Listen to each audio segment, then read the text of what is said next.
इंडोनेशियाई द्वीपों के हरे भरे जंगलों में एक कहानी गूंजती है। जावा टाइगर, खूबसूरती और ताकत का प्रतीक, कभी यहां राज करता था। उसकी कहानी अमरता की नहीं, बल्कि एक दुखद अंत की है। जावा टाइगर, जो कभी इस द्वीप की अदम्य भावना का प्रतीक था, अब मानवता के हाथों प्रकृति के विनाश की याद दिलाता है। इस शानदार जीव का अंत पारिस्थितिक असंतुलन और मानवीय क्रियाओं के विनाशकारी परिणामों की कहानी है।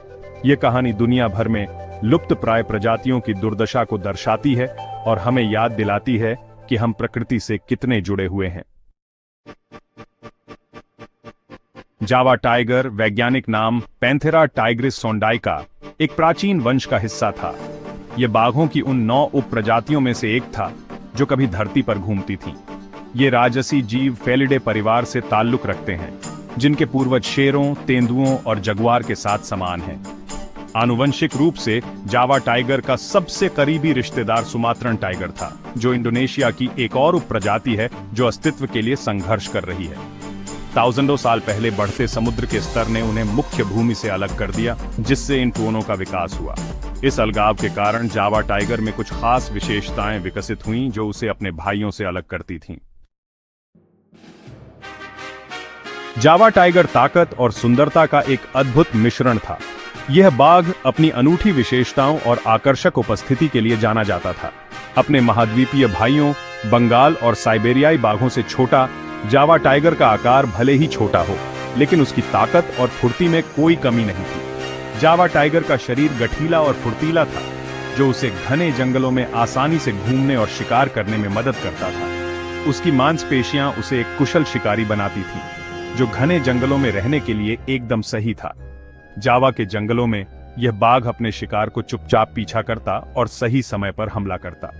नर आमतौर पर 2 से 2.5 मीटर लंबाई के होते थे, जो उन्हें एक प्रभावशाली उपस्थिति देता था। उनकी लंबाई और ताकत उन्हें जंगल का राजा बनाती थी, जबकि मादा थोड़ी छोटी होती थीं, लेकिन वे भी उतनी ही ताकतवर और फुर्तीली होती थीं। उनकी लंबाई शायद ही कभी 2 मीटर से अधिक होती थी, शायद ही कभी 2 मीटर से अधिक।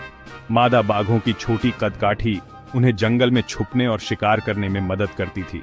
उनके शरीर पर गहरे नारंगी और काली धारियों का मंत्रमुग्ध कर देने वाला जाल बिछा होता था, जो उन्हें जंगल में छुपने में मदद करता था।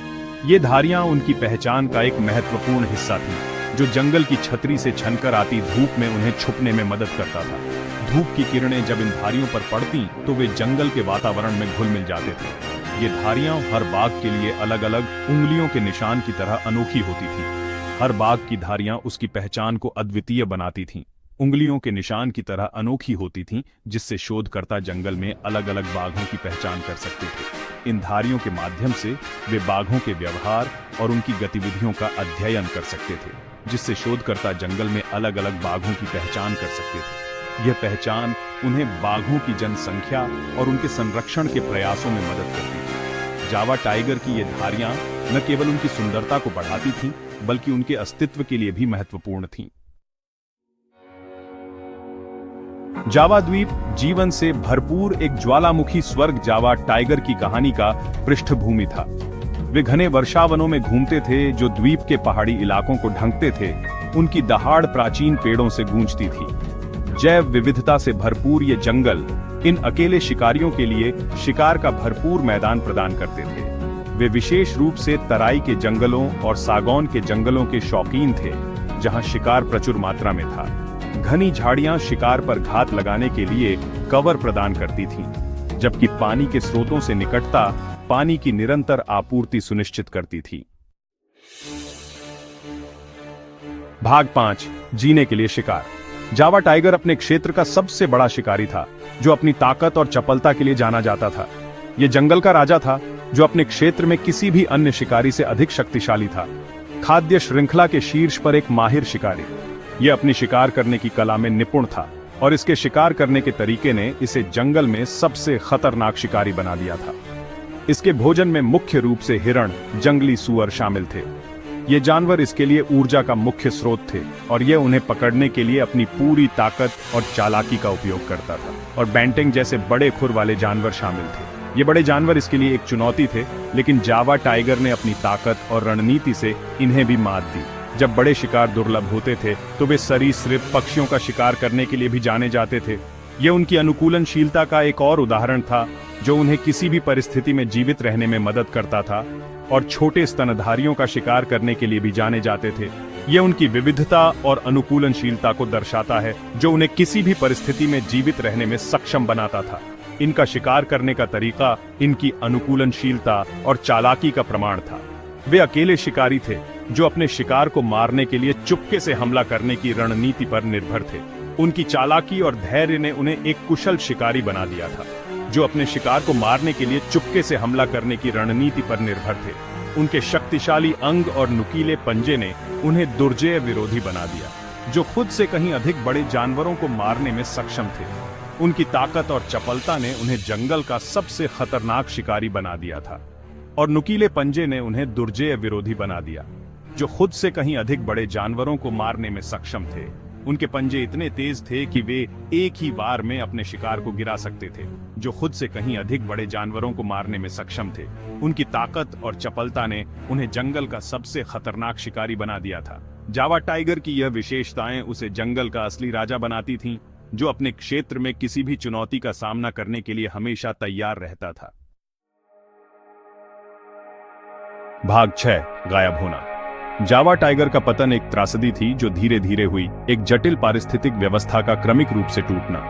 द्वीप पर मनुष्यों के आगमन ने बाघ के भाग्य में एक महत्वपूर्ण मोड़ ला दिया। जैसे जैसे मानव आबादी बढ़ी, वैसे वैसे भूमि की मांग भी बढ़ी। कृषि, कटाई और मानव बस्तियों के लिए जंगल के विशाल इलाकों को साफ कर दिया गया, जिससे बाघों का प्राकृतिक आवास छिन गया। कभी विशाल शिकारगाह खंडित इलाकों में सिमट कर रह गए, जिससे बाघ मानव अतिक्रमण की चपेट में आ गए। घटती शिकार आबादी ने बाघों को मनुष्यों के करीब आने के लिए मजबूर कर दिया, जिससे संघर्ष और बदला लेने वाली हत्याएं बढ़ गईं। भाग 7, हवा में फुसफुसाहट। जंगल में जावा टाइगर को आखिरी बार 1979 में देखा गया था, जो बीते युग के भूत की एक झलक थी। कई अभियानों और किस्सों के बावजूद उनके निरंतर अस्तित्व का कोई निर्णायक प्रमाण सामने नहीं आया है। एक विनाशकारी क्षति को स्वीकार करते हुए जावा टाइगर को 2003 में आधिकारिक तौर पर विलुप्त घोषित कर दिया गया था। जावा के जंगलों में अब जो सन्नाटा छाया हुआ है, वह जीवन की नाजुकता और अनियंत्रित मानवीय गतिविधियों के विनाशकारी परिणामों की याद दिलाता है। जावा टाइगर का नुकसान प्राकृतिक दुनिया और इसमें रहने वाले जीवों की रक्षा के लिए हमारी जिम्मेदारी की एक कठोर याद दिलाता है।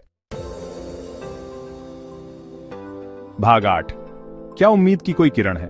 हालांकि जावा टाइगर की कहानी एक चेतावनी की तरह लग सकती है, जो हमें याद दिलाती है कि हम क्या खो सकते हैं, लेकिन उम्मीद की कुछ किरणें अभी भी बाकी हैं। शेष बाघ आबादी, खासकर सुमात्रन टाइगर पर केंद्रित संरक्षण प्रयास, आवास संरक्षण और अवैध शिकार विरोधी पहल में बहुमूल्य सबक प्रदान करते हैं। इसके अलावा आनुवंशिक अनुसंधान में प्रगति ने दिलचस्प संभावनाओं को जन्म दिया है। वैज्ञानिकों ने जावा टाइगर के जीनोम को सफलतापूर्वक अनुक्रमित किया है, जिससे उन्नत क्लोनिंग तकनीकों के माध्यम से एक दिन इस शानदार जीव को फिर से जीवित करने की आकर्षक संभावना पैदा हुई है। भाग 9, समय के खिलाफ दौड़। समय की रेत तेजी से फिसल रही है और हमारे पास जावा टाइगर को बचाने के लिए बहुत कम समय बचा है। जावा टाइगर को वापस लाने की राह चुनौतियों से भरी है। ये एक कठिन यात्रा है, जिसमें हर कदम पर नई बाधाएं सामने आती हैं। वन्यजीव वैज्ञानिक और संरक्षणवादी दिन रात काम कर रहे हैं ताकि इस प्रजाति को बचाया जा सके। इसके प्राकृतिक आवास का विनाश एक महत्वपूर्ण बाधा बना हुआ है, जो जावा टाइगर के अस्तित्व के लिए सबसे बड़ा खतरा है। जंगलों की कटाई और भूमि का अतिक्रमण इस प्रजाति के लिए जीवन और मृत्यु का सवाल बन गया है, जो व्यापक संरक्षण प्रयासों की आवश्यकता की याद दिलाता है। हमें एकजुट होकर काम करना होगा ताकि हम इस प्रजाति को बचा सकें। वैज्ञानिक, पर्यावरणविद और स्थानीय समुदाय सभी मिलकर एक रणनीति बना रहे हैं, जो जावा टाइगर के भविष्य को सुरक्षित कर सके। सफल होने पर भी जंगल में एक प्रजाति को फिर से लाना एक जटिल और नाजुक प्रक्रिया है, जिसके लिए सावधानी पूर्वक योजना और प्रबंधन की आवश्यकता होती है। हर कदम पर सतर्कता बरतनी पड़ती है ताकि टाइगर सुरक्षित और स्वस्थ रह सके, जिसके लिए सावधानी पूर्वक योजना और प्रबंधन की आवश्यकता होती है। वैज्ञानिक और विशेषज्ञ लगातार निगरानी कर रहे हैं ताकि किसी भी समस्या का तुरंत समाधान किया जा सके। यह एक लंबी और कठिन प्रक्रिया है, लेकिन इसके बिना जावा टाइगर का अस्तित्व असंभव है। जबकि जावा टाइगर का भविष्य अनिश्चित बना हुआ है, इसके संरक्षण के प्रयास जारी हैं। हर दिन नई चुनौतियां सामने आती हैं, लेकिन हर छोटी सफलता हमें आगे बढ़ने की प्रेरणा देती है। इसकी कहानी कार्रवाई के लिए एक शक्तिशाली आह्वान के रूप में कार्य करती है। यह हमें याद दिलाती है कि हम सभी की जिम्मेदारी है कि हम इस प्रजाति को बचाने के लिए कुछ करें। पर्यावरण रैलियों और संरक्षण अभियानों के माध्यम से लोग जागरूक हो रहे हैं और सक्रिय रूप से भाग ले रहे हैं। यह एक अनुस्मारक है कि हम इस ग्रह के संरक्षक हैं, जिन्हें आने वाली पीढ़ियों के लिए इसकी जैव विविधता की रक्षा करने की जिम्मेदारी सौंपी गई है। बच्चों को वन्यजीव संरक्षण के बारे में सिखाना और उन्हें प्रकृति के करीब लाना हमारी प्राथमिकता होनी चाहिए, जिन्हें आने वाली पीढ़ियों के लिए इसकी जैव विविधता की रक्षा करने की जिम्मेदारी सौंपी गई है। हमें अपने बच्चों को यह सिखाना होगा कि प्रकृति की रक्षा करना कितना महत्वपूर्ण है। पेड़ लगाना, समुद्र तटों की सफाई करना और जंगलों में घूमना उन्हें इस जिम्मेदारी का एहसास दिलाता है। जावा टाइगर और विलुप्ति के कगार पर खड़ी अनगिनत अन्य प्रजातियों का भाग्य हमारे हाथों में है। ये केवल एक प्रजाति की बात नहीं है, बल्कि पूरी पारिस्थितिकी तंत्र की है। हर प्रजाति का अस्तित्व एक दूसरे पर निर्भर करता है। कार्रवाई करने का समय अब है, इससे पहले कि उनके अस्तित्व की फुसफुसाहट विलुप्ति के सन्नाटे में बदल जाए। हमें अभी कदम उठाने होंगे ताकि हम इस प्रजाति को बचा सकें और आने वाली पीढ़ियों के लिए एक स्वस्थ और समृद्ध ग्रह छोड़ सकें, इससे पहले कि उनके अस्तित्व की फुसफुसाहट विलुप्ति के सन्नाटे में बदल जाए। यह हमारी जिम्मेदारी है कि हम इस ग्रह की रक्षा करें और इसे आने वाली पीढ़ियों के लिए सुरक्षित रखें।